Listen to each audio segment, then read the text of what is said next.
Plenty forecast, a little bit of active weather overnight. As you heard Chris saying, the moisture is pretty much gone. You could still have a bit of drizzle hanging around with low cloud cover. And yeah, we're showing wet roads in spots here. That's downtown from our St. Joseph Hospital. I've got my camera.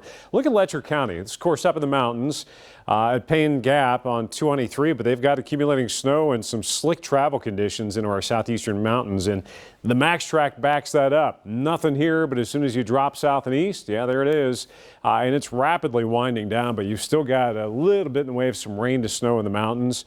So we're almost already done with it. It tracked in overnight and is now pushing east. Just watch out for potentially slick travel. There it is from around 2, 3 o'clock this morning, pushing east and out of here. So throughout the course of the day, this rapidly winds down. The clouds are going to hang around, but even those will slowly break. We've had precipitation, trace amounts to zip as you head north and then upwards of about 1/4 of an inch into our southern counties, so it wasn't particularly heavy. And temperatures have stayed just above freezing for most, mid to upper 30s this morning.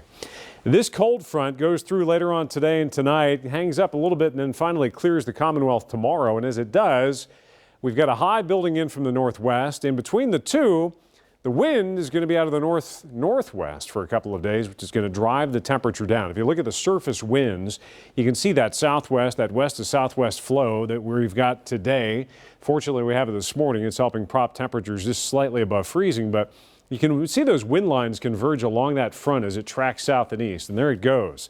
Notice the northwest wind shift behind the cold front, and then eventually as high pressure builds in, the wind becomes even more northerly, which is going to keep driving that colder air in here. Right about there is the high as you get into Saturday up over Milwaukee, Chicago, and it's going to be tracking east. So it's trending colder as we go into the weekend, but we'll also have sunnier weather as far as sky conditions go. You'll have sunnier skies. And you'll also have drier air coming in. But yeah, that's the price we pay, from upper 40s today to upper 30s tomorrow to bottoming out in the mid 30s Saturday, below our average high of 41. And then boom, all of a sudden by the end of the weekend, that high shifts east, the winds shift to the southwest, and we're back around 50 degrees by Monday. It's 35 in Lexington. Check out eastern counties. Harlan's at 32, so is Pikeville. That's why they've got some snow, especially at the higher elevations there. So that very early morning mix I just showed you south, southeast, it's gone. By later on today, skies gradually going from mostly to partly cloudy from west to east. So west of Lexington, the first to see those clouds break, and then it'll gradually catch up with everybody as you head east. 20s for the overnight low. It's going to get colder overnight as well. In fact, check it out. Upper teens by early Saturday morning, mid 30s for that high on Saturday, even with all that sunshine. Now, by the end of the weekend, we rapidly start to warm back up. I mean, we're jumping mid 40s by Sunday, Monday around 50.